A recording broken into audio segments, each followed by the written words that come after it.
ตอนเช้าวันที่23กันยายน2025กองบัญชาการปกสเมืองปากสันแขวงบุรีรัมย์ไซได้จัดพิธี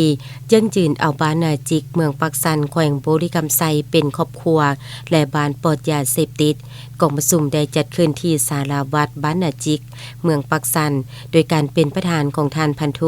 ประสันหลวงพิทักษ์หัวหน้ากองบัญชาการปกสเมืองปากสันมีท่านนางสบายพรคูณพิลาวันเลขาพักบ้านนายบ้านนาจิกปกสกลุ่มเทศบาลหนึ่งพร้อมโดยพนักงานวิสาสะโพ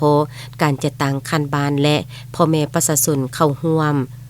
ที่ประชุมทานพันตรีคำเล็กสัญญวงศ์ท้องหัวหน้าแผนกตำรวจปกสเมืองปากสันได้ขึ้นผ่านข้อตกลงของเจ้าเมืองปากสันเลขที่423/มปส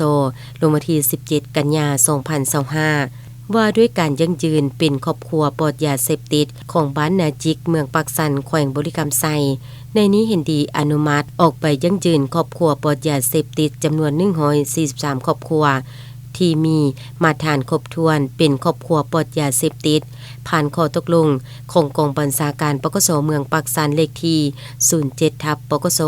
ลงมาที่22กันยายน2025ว่าด้วยการยั่งยืนบุคคลที่หยุดเศร้าพัวพันยาเสพติดของบ้านนาจิกเมืองปากสันซึ่งได้เห็นดีอนุมัติออกใบยั่งยืนบุคคลที่หยุดเศร้าพัวพันยาเสพติดจำนวน4คน